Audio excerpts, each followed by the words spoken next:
Cuando quieras, Sofi, te dejamos a vos. Gracias. Bueno, gracias a ustedes. Sabes que recién cuando había puesto la presentación y agarré el celular para ver algo, entré a Instagram y escribí mal en Instagram. Era con un guión bajo, no puede ser al final, pero bueno. Bueno, buenas, quiero ver si puedo, ir pasando de acá.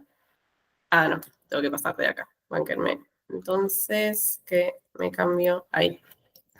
Bien. Bueno, para ir presentándome, mi nombre es Sofía Lewandowski, soy psicóloga, sexóloga, soy docente y soy investigadora también. Este año ya le pude meter un poquito más a lo que es investigación, así que ahora puedo decir que soy investigadora. Estoy formada en terapias contextuales desde un enfoque de derechos y desde la docencia me considero constructivista. Bueno, ahí está mi contacto. Si en algún momento van a sacar una foto, pueden etiquetarme, tienen mi consentimiento. Solo que no se vea mi cara como... Hay veces que me sacan una foto y estoy como medio toda así. Y bueno, utilizo pronombres femeninos. Para empezar un poquito sobre lo que es la educación sexual integral, en el 2006 salió la ley que establece que todos los educandes tienen derecho a recibir educación sexual integral en cualquiera de los niveles en los que se encuentren. Y para empezar a hablar un poco, me gustaría traer también estos dos conceptos que tienen que ver más con el campo de la docencia, en los que el currículum, a mí me ha costado mucho entender bien qué era el currículum cuando estaba estudiando el profesorado, pero va a tener que ver con este conjunto de contenidos, objetivos, metodologías, todo lo que esté planificado y organizado y que se diga de manera explícita en una institución educativa. Si hacemos como un paralelismo para hablarlo en sesión, tiene que ver con los objetivos de tratamiento, lo que trabajamos explícitamente, las intervenciones, las estrategias, de todo lo que ponemos en palabras dentro del espacio terapéutico, el consentimiento informado. Y hay un concepto que se llama currículum oculto, que hace referencia a todos aquellos aprendizajes que no están explicitados, pero que igualmente se enseñan, como las relaciones de poder, sobre lo que se puede hablar y sobre lo que no, la distribución de los tiempos, cuando hablamos también en relación a qué tipo de información se comparte o no en los espacios. Vieron que hay algunas terapias que dicen como, bueno, como, no sé, el diagnóstico yo con el paciente no lo comparto. Bueno, eso es ilegal, porque es el derecho de las personas, pero tiene que ver, ¿no? También con, bueno, qué información se transmite o no, y qué se dice implícitamente con eso. Hasta acá vamos, ¿no? Bien, algo que no dije, si hay dudas, consultas, se pueden desmutear, pueden ir dejándolas en el chat. Y quería traer esta frase el día de hoy, que si no es una de las que más escucho en el espacio terapéutico, un poco pega en el palo, que yo actualmente estoy trabajando más que nada como sexóloga, pero sí acompaño personas más desde consultas vinculadas a psicoterapia.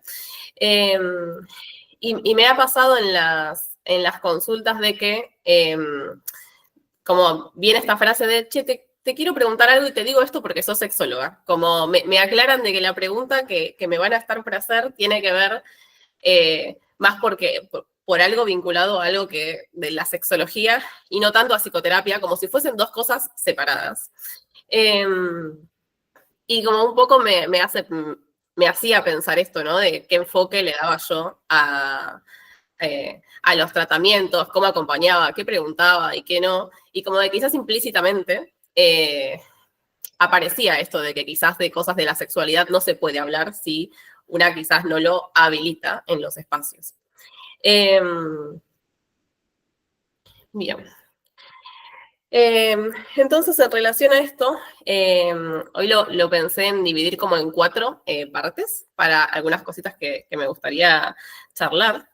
Y en primer lugar, antes de como hablar y dar más información, lo que me parece importante es que podamos revisar un poco cuáles fueron nuestras experiencias, nuestros aprendizajes, Yo al principio dije que me posiciono como constructivista en la educación y vieron que Piaget, ella se ponía a hablar de Piaget, pero él se hacía esta pregunta de cómo se pasa de un estado de menor conocimiento a uno de mayor conocimiento, y lo que proponía era pensar en ciertos esquemas que teníamos de conocimientos que eran más simples y que esos sistemas con nueva información que íbamos recibiendo se iban complejizando.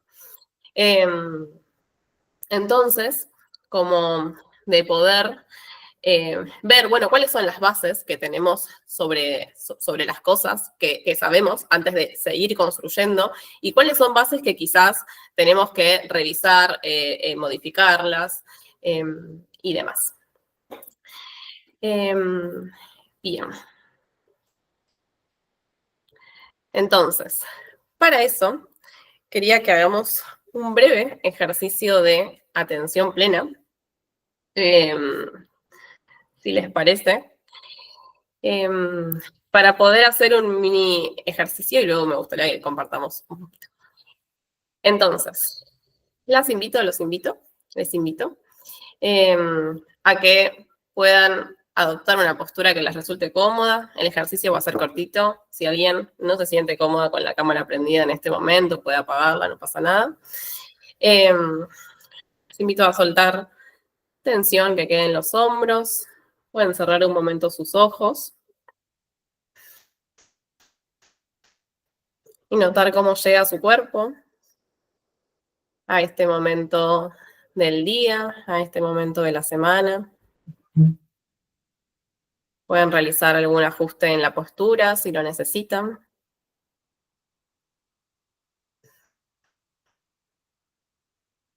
Pueden llevar su atención hacia su respiración y notar la entrada y la salida del aire.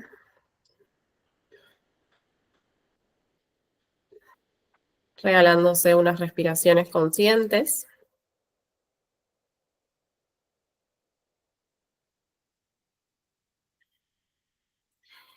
Y para este ejercicio les voy a invitar a que puedan viajar un poco en el tiempo y traer a su mente algún recuerdo que tengan sobre alguno de sus primeros aprendizajes vinculados a la sexualidad. Puede ser algo que aprendieron en la escuela, en su casa, en internet, en la tele, en algún otro formato. Puede aparecer como una imagen, como un recuerdo, como palabras. Quizás aparece más de una situación, quizás no aparece ninguna, está bien. Simplemente denle espacio a la mente. Y cuando puedan conectar con alguna de ellas, noten, si pueden, cuáles sienten que eran sus pensamientos en ese momento, sensaciones que recuerden. Aparecía la curiosidad, aparecía la vergüenza, el miedo, aparecía el placer. Simplemente observen con aceptación y sin juzgar esa experiencia, que es parte de ustedes. Y cómo esta experiencia es parte de su propia construcción sexual.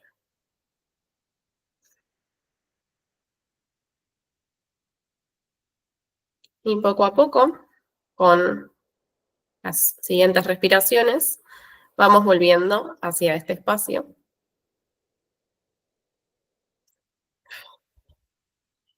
Y cuando lo sientan, pueden ir abriendo los ojos, si los tienen cerrados.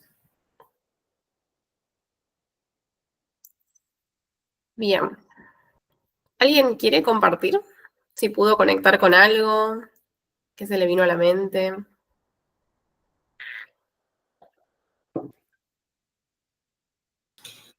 Mi mamá era obstetra y ginecóloga, entonces una de las primeras cosas que recuerdo era que yo sabía lo que era la anticoncepción sin saber cómo físicamente se producía. O sea, yo sabía cómo una mujer se podía cuidar, por ejemplo, porque mi mamá me contaba, traía pastillas, qué sé yo, y siempre era como del terminar, que algo no me terminaba de cerrar, ¿viste? O sea, yo sabía que había una producción, digamos, física entre un hombre y una mujer, pero no entendía bien cómo era anatómicamente eso, y me daba curiosidad, más que nada la profilaxis en los hombres, ¿no? Como al no saber, pero no, siempre de la curiosidad y siempre se habilitaba a hablarlo con mi mamá, digamos. Obviamente que algunas cositas me dan vergüenza, normal, pero con el tiempo lo pude ir aprendiendo. En el colegio nos enseñaron algo de ESI, pero bueno, era todo muy playo, digamos, eh, muy a lo biológico. Y bueno, esos serían mis primeros recuerdos. Bueno, gracias Lu por compartir. Yo capaz le pongo diminutivo a todas las personas. Así que no sé si Lu está bien. Bueno, está bien, está perfecto. Prefiero que me digan Lu antes, Luciana. Okay. Bueno, entonces, como recordás algo vinculado a la profilaxis y la sensación como que recordás tiene que ver con la curiosidad. Ok. Sí. Bien, gracias por compartir. ¿Alguien más que quiera compartir?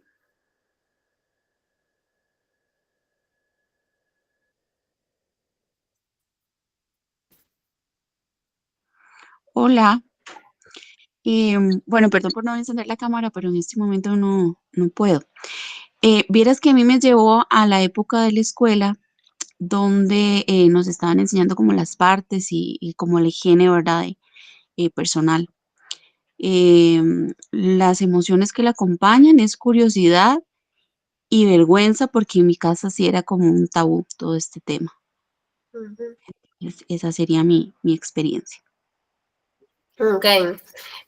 Como que recordás entonces más que nada desde el ámbito educativo y como quizás en tu casa no se hablaba tanto de eso, aparecía la vergüenza, ¿no? Como esto de, o sea, un poco de curiosidad, pero quizás esto de, bueno, quizás sea algo de lo que no se habla, quizás como bueno, vieron que la vergüenza aparece un poco desde ahí, ¿no? Como desde lo que aprendemos desde lo social. Gracias, Jessy. Bien. Bueno, gracias por compartir.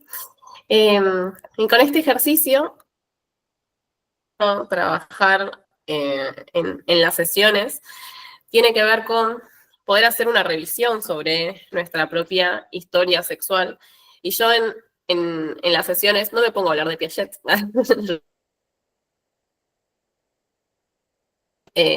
Hablar y compartir es pensar como que como las cosas que hemos aprendido o donde nos encontramos en este momento, pensarlas como que estamos por hacer un viaje. Yo suelo preguntar como si han hecho viajes o no. Y como que llegamos con una mochila con nosotros, que esa mochila puede tener un montón de cosas que hemos aprendido, algunas que nos son útiles, otras que no. Como quizás cuando nos vamos de la mochila hay cosas que nos pueden llegar a ser de utilidad, una botellita de agua, una gorra, anteojos de sol, un suéter por si hace frío.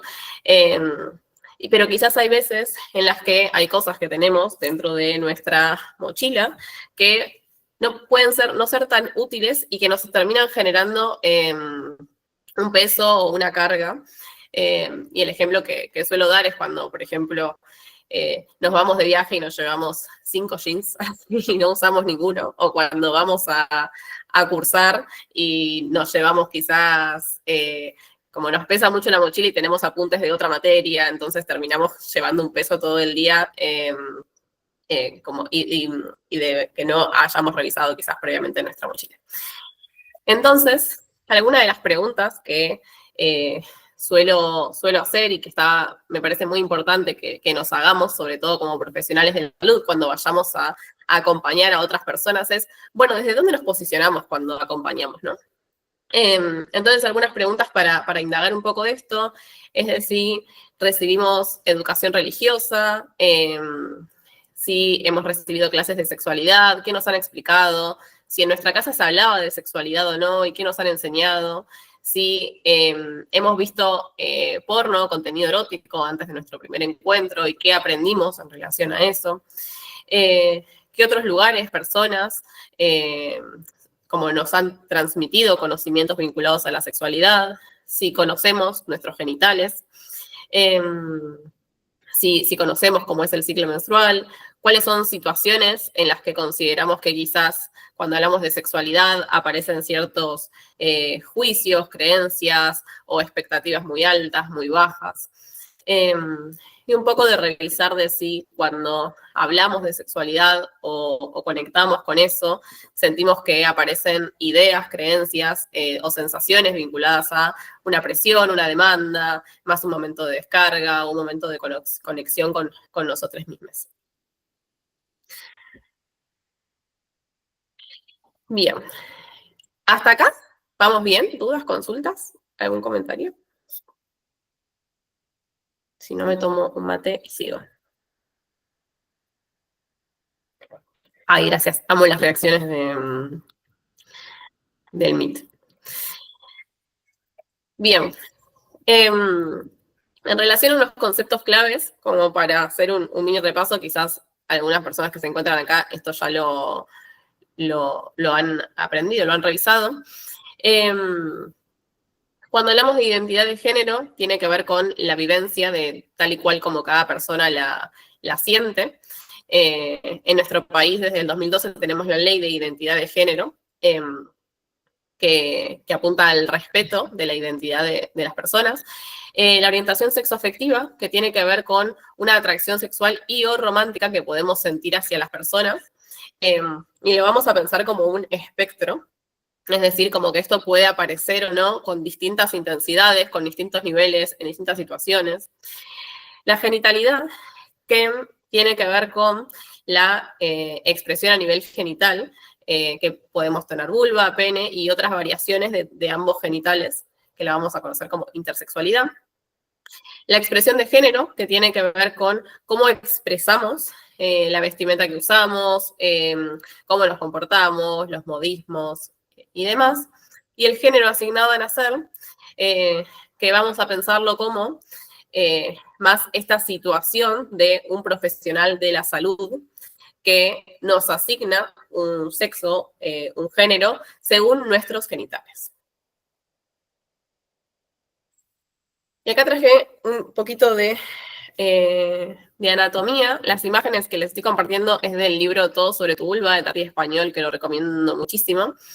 Y hay distintas creencias en relación a la genitalidad que me parece importante que si partimos de pensar que todos los genitales son las mismas partes, pero distribuidas de manera diferente en los distintos cuerpos, podemos pensar que no habría necesariamente mucha diferencia entre ellos. Entonces, en las primeras semanas de gestación tenemos como las mismas partes, no sé si se ve mi flechita, creo que sí, y después a partir de la semana 12 empiezan esas partes a distribuirse de manera diferente. Y, esperen que, ahí va. Y acá les traigo como una vulva y un pene, que si podemos observar, el pene sería como lo mismo, solo que está visto como un poco de costado, pero los mismos colores representan las mismas partes en el cuerpo. Entonces, el glande del pene, por ejemplo, que puede ser una zona, que es una zona muy sensible, como es el homólogo del glande del clítoris, y así como los bulbos, que son esto que está más amarillo acá, del pene son los que se erectan. Después tenemos también los bulbos del clítoris, que también son los que se llenan de sangre y se erectan durante la excitación. Pero también hay una gran variación de expresiones de genitalidades, y que muchas veces en el nacimiento o en otros momentos de la vida, las personas, porque la medicina considera que no corresponde o a uno o a otro, y hay como que elegir, se terminan haciendo intervenciones quirúrgicas en en las personas, bueno, sin el consentimiento generalmente suelen ser niñas, que terminan viéndose expuestas a un montón de intervenciones y demás, solo por esto de que vieron que a la medicina le cuesta muchas veces como poder aceptar la diversidad y como que hay que encajar en algún lado, entonces terminan sucediendo estas cosas. Pero sí mostrar de que es una variación como cualquier otra, no todas las personas tenemos la misma cara, por ejemplo, ¿por qué tendríamos que tener todas las personas los mismos genitales? Bien, y entonces en relación a esto, un poquito lo que quería traer es esto de las normatividades, que es todo lo que se espera y se exige que seamos, desde lo hetero, desde lo cis, a lo norma tiene que ver con una expresión de la sexualidad que se espera, que es deseada a nivel social, desde la mononorma, que tiene que ver con suponer que las personas son monogámicas, por ejemplo, del capacitismo, del pesocentrismo, y de quizás cosas que se nos ponen en juego en relación a la edad de las personas y lo que sucede a medida que vamos creciendo. Hay como algo que vemos mucho hoy en día, sobre todo, creo que, no sé si con las redes sociales se está como desarrollando mucho más, pero hay como una cantidad de intervenciones a nivel estético para estar sosteniendo una juventud eterna, que tiene que ver también, ¿no? Como, bueno, qué mensaje estás. Entonces, en relación a esto, como preguntarnos de si solemos preguntarle a nuestros consultantes cuáles son sus pronombres o cómo desean ser llamadas, si nos presentamos con los nuestros o esperamos que la otra persona lo sepa o lo suponga según de cómo nos ven, si solemos presuponer heterosexualidad y monogamia cuando nos vienen a contar una situación, o presuponemos cuáles son los acuerdos dentro de una pareja sin preguntarlos. Si hay creencias que nos pueden atravesar, si acompañamos a las personas en distintas etapas de su vida, y si asumimos quizás capacidades cognitivas o motoras en nuestros consultantes.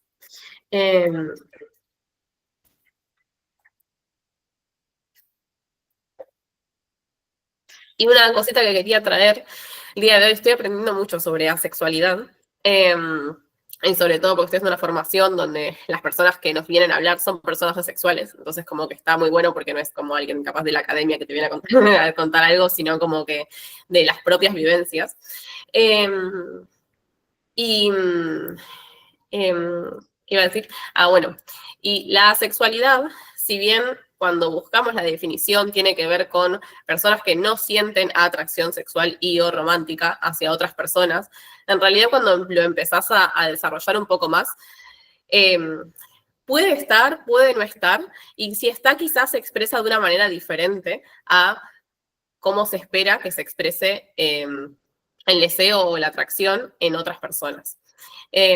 Acá traje, hay distintos conceptos o categorías, la idea no es desarrollarlas, pero sí quizás las más conocidas tienen que ver con la demisexualidad, que son las personas que necesitan sentir cierta atracción romántica para luego sentir atracción sexual.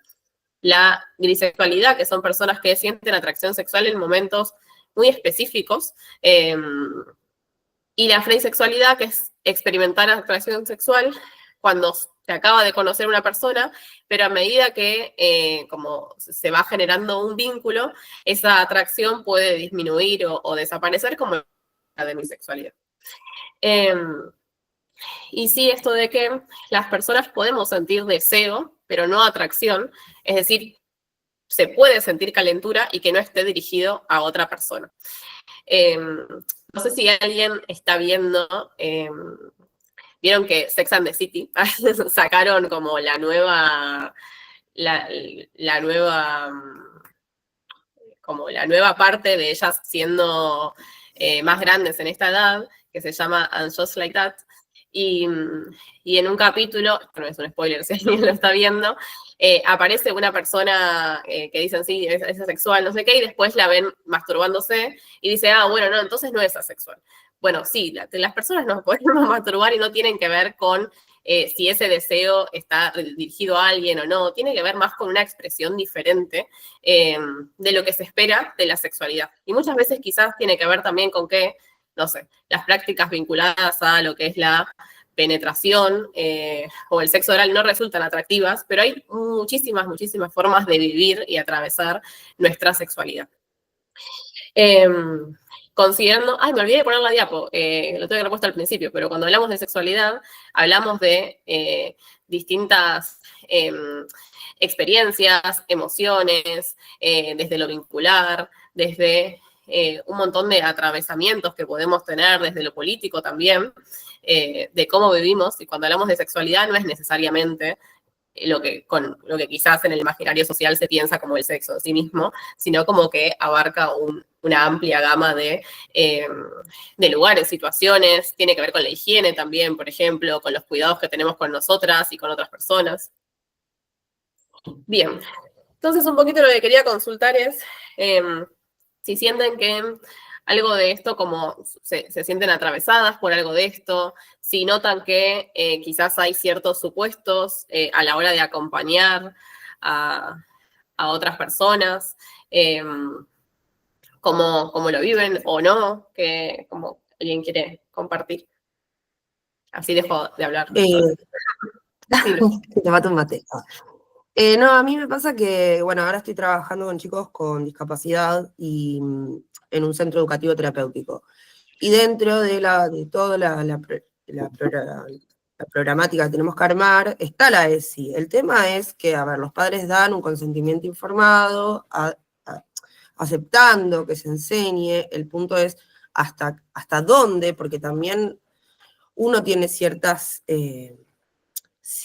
prejuicios en el sentido de hasta qué punto van a entender, hasta qué punto puede ser contraproducente, hasta qué punto la familia lo va a aceptar.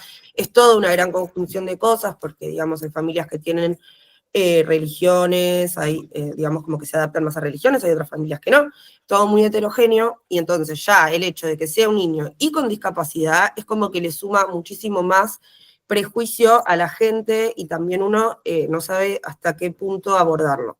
Pero yo creo que es súper necesario, porque, ¿qué me pasa? Los chicos ya son adolescentes, entonces el desarrollo psicosexual lo tienen y no están sabiendo cómo manejarlo, incluso ya con las operadoras, digamos como que hay como falta de límites entre lo físico y el prejuicio de la gente de decir, ay, bueno, no son angelitos asexuados, son una persona con, digamos, son personas con dificultades motoras, dificultades cognitivas, pero hay un montón de otras cosas que sí pueden desarrollar y que sí pueden vivir y aprender, y bueno, nada, es como que estoy en ese proceso. Yo empecé a trabajar hace poco, por eso me anoté a esto, porque estábamos pensados para el consultorio, para trabajar con niños, pero bueno, entiendo que es una población incluso más complicada la que tengo. Así que estoy en ese proceso todavía. Sí, gracias Lu por compartir. Y en eso que decís de que como puede ser una población más complicada para aplicar o pensar algunas cosas, tiene que ver de cómo se deja por fuera también, ¿no? Cuando aprendemos o cómo aprendemos a acompañar, de que, por ejemplo, no sé, yo en la carrera he visto muy poco sobre lo que es, hasta te diría como el término en sí mismo de discapacidad. Como...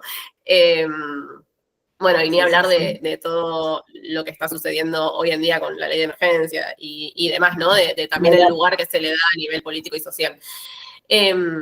Pero sí, en relación a eso, me parece súper interesante como esto de, bueno, no es que son personas asexuadas, algunas quizás sí, como que quizás no les interese, ¿no? Como más desde esa exploración, pero sí de cómo acompañar para que puedan tener como ese derecho de que se puedan explorar. Se suele dejar mucho generalmente desde la diferencia, de enseñar entre la diferencia de público y privado, y a veces como que, y termina ahí, como desde donde se acompaña. O las partes que te pueden tocar y las partes que no, eso ya lo recontra re saben, ¿entendés? El tema es ir un pasito más allá. Y porque muchas veces también sucede de que cuando vas a buscar material, yo he trabajado también en un set, cuando vas a buscar material, el material siempre está orientado en abusos sexuales a personas, como que te arrancas desde ahí, que es como importante visibilizarlo, pero también, bueno, ¿dónde está toda la otra parte, no? También para acompañar como la búsqueda del placer. Y sí, no sé si se dice en Instagram, pero en Instagram está Sex Especial, que tienen un montón de propuestas y acompañamientos vinculados a cómo acompañar a personas con discapacidad y la exploración, y un montón de propuestas súper piolas en relación a eso, así que capaz ahí haya mucho material piola para buscar. Me sirve un montón, gracias. Gracias a vos. ¿Alguien más que quiera compartir? Yo, Sofi, bueno, no lo quiero poner personal, ¿no? Pero me pareció espectacular cuando arrancaste con el currículum, el normal o el común, y el oculto, sobre todo. Yo cambié a mis hijas de colegio por algo de eso, ¿no? Porque se vendían como una institución súper progre y re desde la ley de ESI y demás, pero en el currículum oculto era todo lo contrario, ¿no? Sala de 5 y las rosas para las nenas, los celestes para los nenes, seguir saliendo formados de esta manera, canciones que cantaban en la sala, una canción que me cantó mi hija acá y fue como detonante, que decía, nena, varón, bombacha, calzón, pollera, pantalón, para que se sienten una nena y un varón intercalados, ¿no? Y todo eso es currículum oculto y nada tiene que ver con lo que probablemente vendan, entonces me pareció súper interesante y linkeado también a nuestras propias creencias a la hora de estar en el consultorio, ¿no? Esto de dar por sentado cosas, yo trabajo mucho en terapia de pareja y uno no puede dar por sentado que son una pareja monógama, que son una pareja, no sé, que suele tener una frecuencia sexual determinada, entonces me parece que ahí la mirás para adentro, ¿no? Bueno, gracias por lo que compartís, con esto que compartís de la escuela. Yo en un momento trabajé como acompañante en una escuela que tenía las jornadas y todo, como ahí, muy como desde todo esto, y después había llegado un acto, y en el acto, no me acuerdo, pónganle que era el de San Martín, y eran todos los nenes actuando de militares, y las nenas eran el agua. Las nenas eran el agua bajo el barco y fue como, bueno, ¿no? Como un poco de eso, ¿no? Desde qué lugar se le da también desde eso, y es como muchas veces pasa esto también de que, bueno, sí, la ESI y la jornada de septiembre de una semana en la que lo hablamos y después por fuera todo lo que se enseña. Entonces está re bueno lo que compartís. Gracias, Pri. Total, porque en realidad es transversal, no es que hay que sentarse a diseñar, bueno, hoy vamos a ver esto. Está buenísimo sumarlo como tópico, como contenido, pero es transversal, tiene que estar aplicado desde uno en todo el contenido que vos vas a armar, ¿no? Entonces, desde los cuentos que elegís, por más que no esté hablando directamente, como decía creo que Lu, de nombrar las partes del cuerpo y demás, no es necesario tanto, ¿no? Digo, o sea, está buenísimo, pero si vos te vas a enfocar en eso y no te vas a enfocar en que cuando están formando lo seguís dividiendo en nena varón, no tiene mucho sentido. Claro,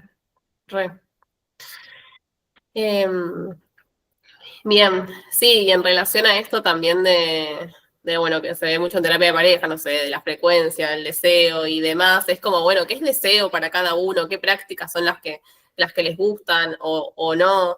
Entonces también como hay un montón ahí a mí, yo en un momento estuve muy obsesionada con la infidelidad, en sentido de concepto, ¿no? Porque estaba siendo infiel muy seguido. Y a todas las personas se estaba preguntando, bueno, ¿qué considerás infidelidad? O sea, ¿qué sí, qué no, qué quizás se flexibiliza, qué quizás te jode, pero como puede ser algo a gestionar, como... y de darle muchas vueltas también a eso, ¿no? Porque generalmente cuando lo hablamos quizás tampoco está como muy explícito qué es para uno o no infidelidad, por ejemplo, u otras cosas. Ay, ¿se me trabó o sigue viendo?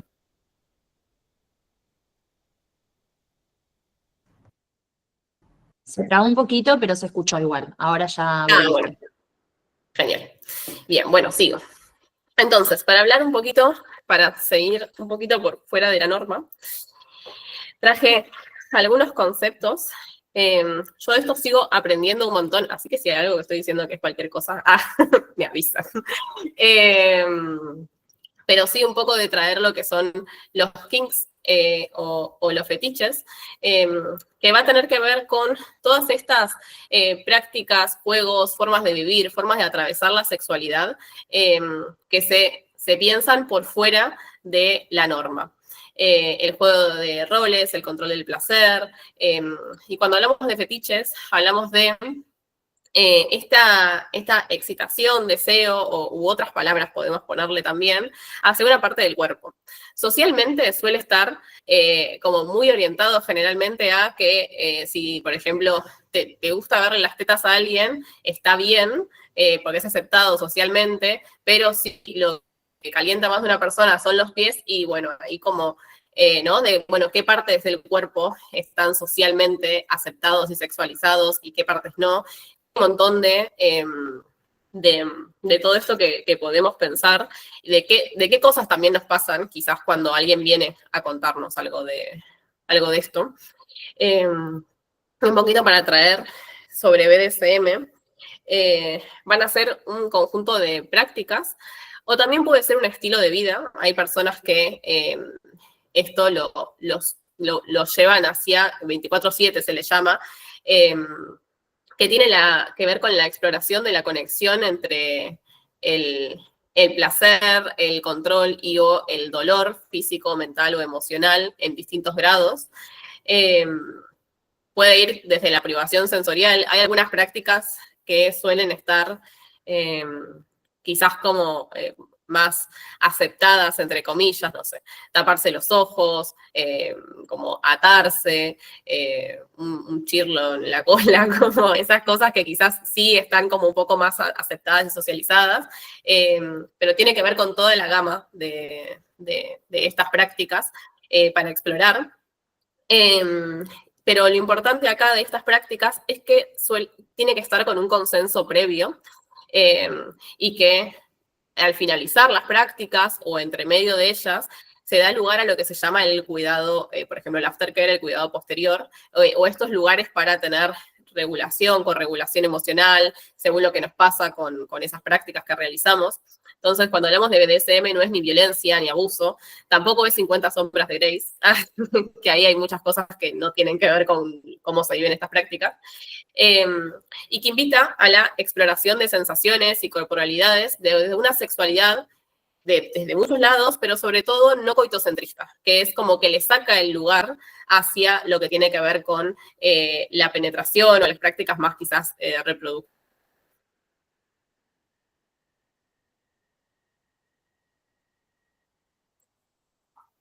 Y algunos conceptos, sí, se me trabó.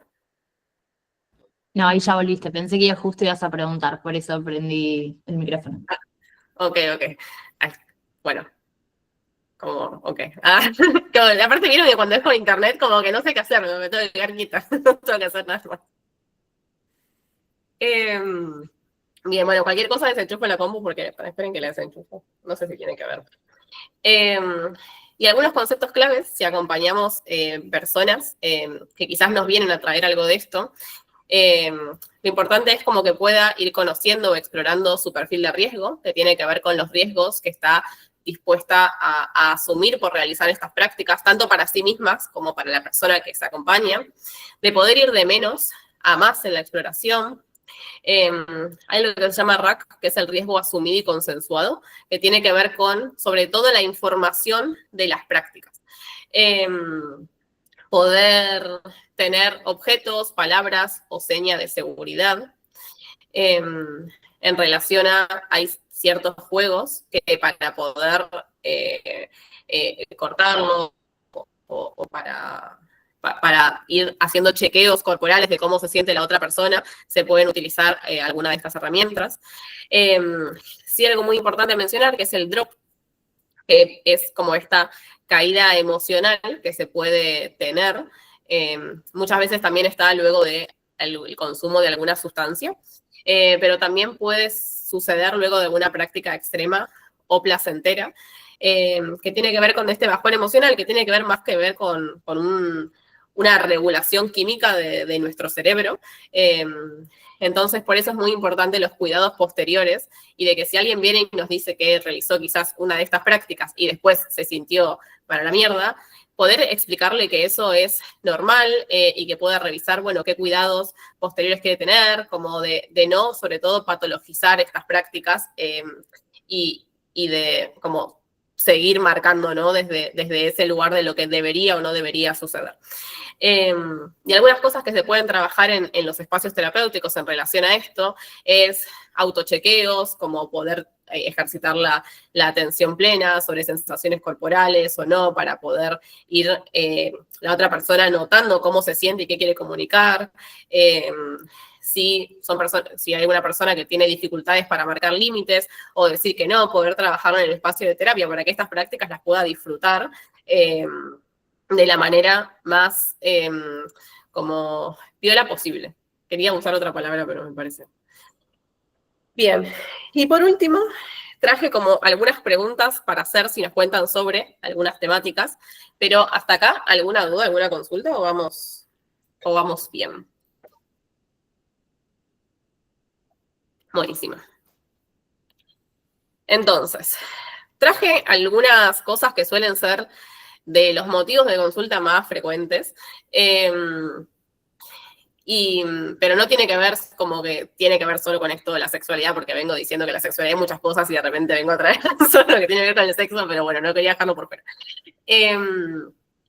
Cuando alguien viene y nos cuenta que tiene una eyaculación precoz, es importante primero preguntar qué es precoz para esa persona, cuándo piensa que empieza el encuentro sexual, siente que la penetración es una práctica que es obligatoria en el encuentro, dónde está su mente cuando piensa en eso, si cuando se autoexplora lo suele hacer de una manera, por ejemplo, rápida. Y ahí podemos quizás acompañar desde la psicoeducación, desde el coitocentrismo, que el coitocentrismo viene a ser esto de poner como foco lo que es la práctica de penetración, que viene más que nada desde una creencia religiosa de que la práctica como top es la penetración heterosexual que invita a la reproducción y el resto de las prácticas tienen menos valor. Y también de poder mencionar que la eyaculación precoz en sí es bastante contextual, porque hace no mucho tiempo atrás, una persona, un varón que eyaculaba, un varón heterosexual, que eyaculaba rápido, en realidad era una persona que quizás podía dejar embarazada a muchas personas, entonces era más un signo de virilidad.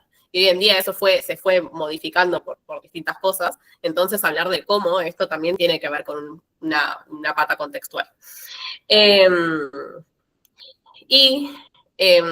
Las personas que han visto no sé si mucha, pues eso es muy subjetivo, pero que ven quizás en películas, en el porno, o que viene tu amigo y te dice, sí, estuve 3 horas,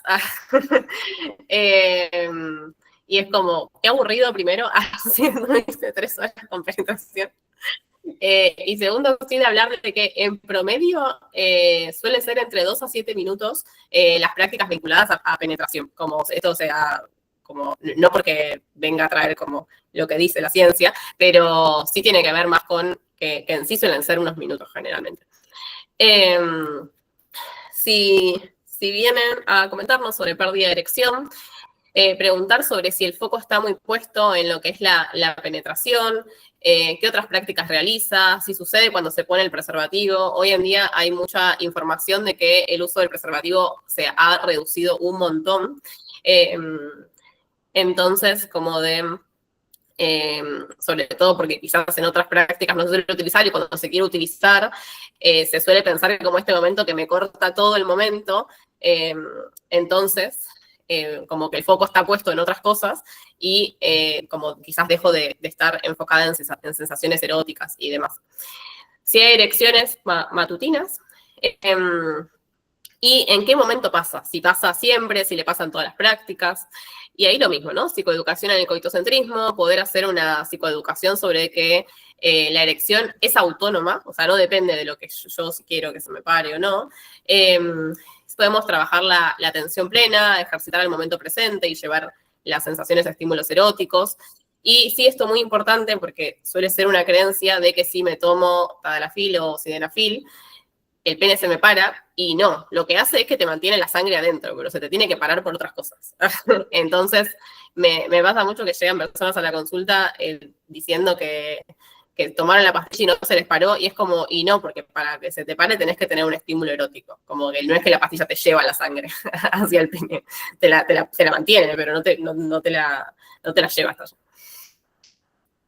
Bien, sí, aparecen cosas vinculadas al bajo deseo, un poco preguntar qué es bajo, en relación a qué, en comparación a qué. Podemos pensar también si hay alguna de las anteriores involucradas, cómo es el vínculo con el cuerpo, qué tipo de contenido. Yo esta pregunta la hago un montón, como qué tipo de contenido ves en redes sociales. ¿Qué pensamientos hay en relación al deseo, expectativas? Bueno, lo de la comparación. Si tiene encuentros sexuales, eróticos, cómo son. Si hay algún malestar en esto, ¿no? Como si tiene que ver con, che, a mí yo siento que esto me incomoda, o tiene que ver más con que, no, porque a mi pareja, a la persona con la que me vinculo, le molesta. Y poder evaluar situaciones vitales o algo más vinculado a lo hormonal. Sí, en relación a esto, el deseo es como un conjunto de muchos factores hormonales, vinculares, contextuales. Entonces, pensar que tiene que ver más con un montón de cosas que se pueden poner en juego. Y hay personas que quizás se encuentran dentro del espectro de la asexualidad, y que no necesariamente para esa persona es un problema cómo vive o no el deseo. Entonces, validar eso también. Si hay dolor en la penetración, muchas veces pasa de que la educación sexual que hemos recibido está muy enfocada en prevenir embarazos o ITS, y no tanto quizás desde el placer, la conexión, la exploración, Entonces, todo eso muchas veces se pone en juego a la hora de tener algún encuentro con penetración. O personas que han tenido alguna experiencia traumática en relación, no sé, cuando se pusieron el tambor por primera vez, o cuando menstruaron por primera vez, nadie les dijo que iba a menstruar, entonces esa situación se volvió traumática, y lo que está vinculado con su genitalidad, hay un montón de creencias y prejuicios en relación a eso. Entonces, poder hablar y evaluar un poco de eso, y quizás darle lugar a charlar eso antes de como tratamiento, sino como de indagar un poquito desde ahí. Y bueno, se puede evaluar también, no sé, lubricación, cómo sean los encuentros, si sí o sí todo, como que siente que está obligada a que haya penetración, entonces como de ver, bueno, hay otras prácticas que disfrutes, como hay momentos en que no lo hagas, quizás darle lugar también a eso. Bien.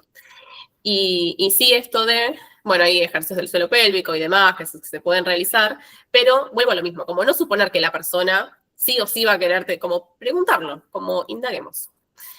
Y en relación a la anorgasmia, poder un poco como preguntar, bueno, ¿qué entiende por orgasmo? ¿Qué no? Los orgasmos son respuestas cerebrales, no son respuestas genitales, o sea, aparece un poco una respuesta vinculada a lo genital, pero tiene que ver más como a nivel cerebral, y se pueden vivir de distintas maneras. No vamos a tener como los mismos orgasmos durante toda la vida, la intensidad con la que aparezcan pueden variar o no, puedo tener una respuesta orgásmica y sentirla con mucha menos intensidad por un montón de razones y sentir que no lo tuve.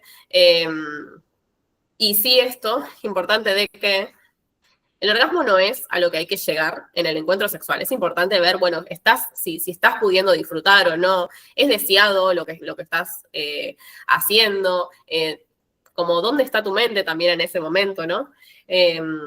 Bueno, y evaluar también, bueno, si hay lesiones o no, enfermedades, medicamentos, como, bueno, factores externos.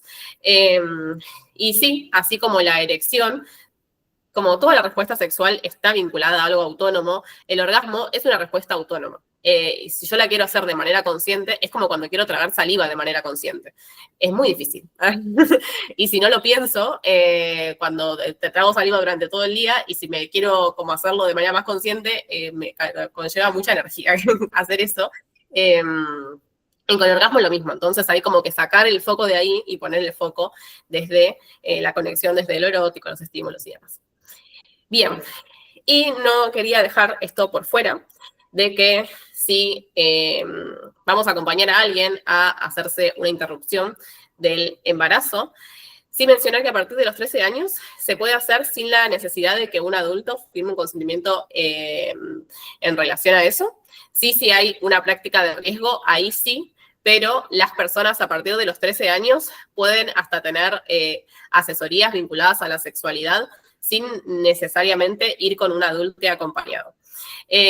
La voluntaria es a partir hasta la semana 14 de gestación y la legal es por riesgo de la persona gestante o en casos de violación y se puede hacer por medicamentos o intervención quirúrgica y ambas son prácticas seguras.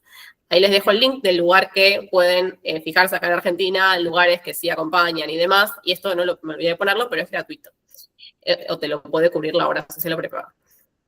Y vinculadas a las infecciones de transmisión sexual, como poder sacarle un poco el peso a ellas, sí poder abordarlas desde una manera responsable, pero sí poder psicoeducar desde que no es como el fin que suceda, sino es importante poder conocer si tenemos, hay muchas de ellas que con un tratamiento como CESAM, y hay otras de que llevando un tratamiento pueden llegar a estar indetectables en el cuerpo, entonces pasan a ser intransmisibles. Y sí, si hay una persona que ha tenido relaciones sexuales sin método de barrera con otra persona y siente que hay riesgo, está la PEP, que solo previene VIH, y también se realiza de manera gratuita, hay que hacerlo dentro de las 72 horas de la exposición y demás. Y sí, el HPV es de las más presentes en la población y como muchas otras también puede ser asintomática, pero es muy importante chequearla porque suele ser como el 99% de las personas que desarrollan cáncer de útero tenían HPV previamente, entonces es importante más que nada de chequeo. Bien, entonces, ¿cómo hablé? Algo que como, con lo que quiero cerrar es que no tenemos que saber todo sobre todo. Lo importante para mí en relación a esto es preguntar siempre desde la curiosidad y cuando nos cuentan algo, intentar tener una escucha empática y sin juzgar lo que nos están contando. Que no nos hace, como esto es una frase que yo me digo mucho, porque yo ya compartí en el webinar anterior que tengo mucho el pensamiento de que soy una mala terapeuta, así que me lo puse acá, es más para mí que para ustedes, me parece. Que no nos hace malos terapeutas no saber algo y que nuestros consultantes también nos pueden enseñar a nosotros. A mí me pasa a veces que capaz estoy en la sesión y me están contando algo, me dicen algo que yo no sé y mi primer impulso es abrir una pestaña y googlear qué significa lo que me está diciendo. Entonces, como un poco estoy tratando de dejar de hacer eso y exponerme a preguntar un poco desde la incomodidad.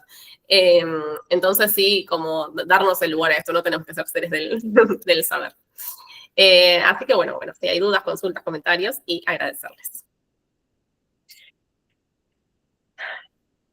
Me fui a buscar agua al principio y nunca tomé un vaso con una gota.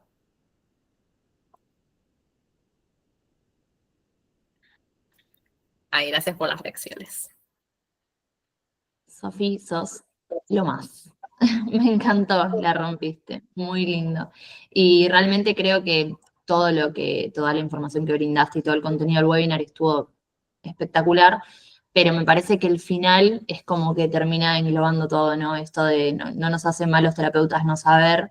Y a mí me pasa un poco lo mismo, que al principio era como, o me lo anotaba para después googlear, ¿viste? Porque yo siento que tenía que cubrir todo.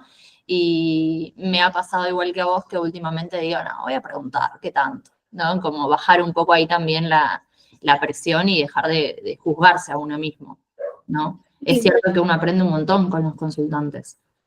Y también es como investigar cuál es la definición que tiene la otra persona, porque posiblemente lo puedes buscar por internet y no se asemeja y uno ya presume que el otro lo define como X cosa, y quizás el concepto que tiene es totalmente distinto, y bueno, también ver esas variantes. Totalmente. como poder establecer, ¿no? Como este diálogo y como encontrarnos en algún lugar, pero si yo no sé dónde está la otra persona, como que me es re difícil después encontrarme. Entonces, sí, totalmente. Qué difícil. Qué difícil ser terapeuta. Pero bueno, gracias por compartir. Sí, el trabajo es con uno mismo también, o sea, es totalmente así. Re. Quiero dejar de compartir y no puedo. Ahí está.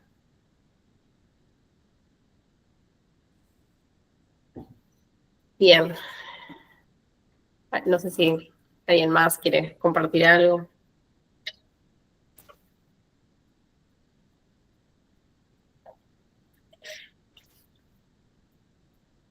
Que level igual como la red pensé para una hora y como estoy muy contenta cuando eh, como llego con el horario. Sí, sí, muy bien. Organización.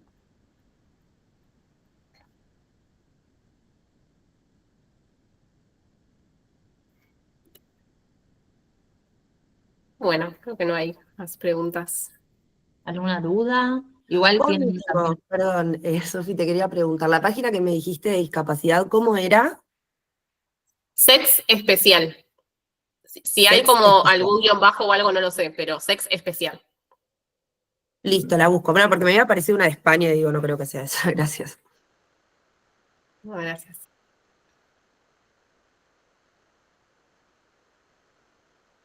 Ay, gracias, Santo. Ahí te iba a decir que estaban comentando en el chat. Bien, gracias. Nos quedamos sin Bien. palabras de lo espectacular. No, no, en serio, muy, muy lindo. Igual ahí también tenían tu contacto, ¿no? Cualquier cosa al principio. Sí, cualquier cosa. Y bueno, igual de psicotemas, donde quieran, pero cualquier duda, consultan. Bien. Bueno, y aprovechamos también para comentarles, como decíamos al principio, que en la página que estaba ahí entre los mensajes, www.psicotemas.com.ar, también tienen el espacio de capacitaciones y está la nueva capacitación, última adquisición, que es la capacitación ahí de Priscila Musica, que es parte del equipo, se llama Abriendo Consultorio y es para los profesionales que están empezando su camino ahí en el consultorio o estudiantes que tienen ganas de ejercer la clínica. Ahí, Sofi, te consultaban algo. Sí, la capacitación estuvo buenísima, así que si van a dar tus primeros pasos en la clínica, no me parece nadie mejor que ese curso.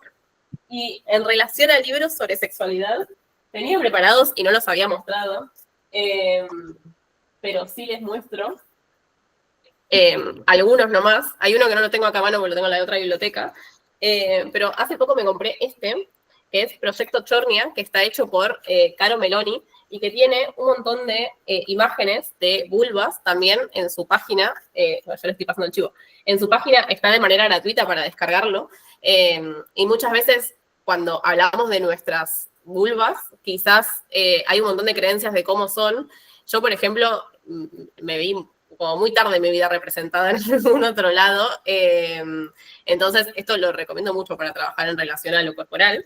Y después está que es mi Biblia, básicamente, que se llama Tal como eres, que es de Emily Nagoski.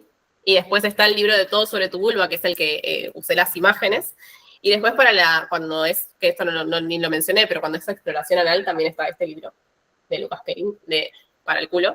Y después hay otro libro que se llama Asexualidad, que habla, como son personas asexuales que comparten un poco de su experiencia, de cuáles son los derechos que reclaman y demás. Pero si no me escriben y yo les paso, estoy leyendo mucho. Estoy muy cebada con las lecturas, entonces, pero ahí hay algunos para que puedan ir viendo.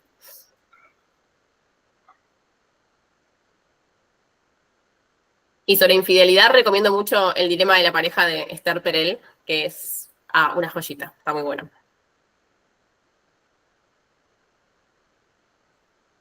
Bien.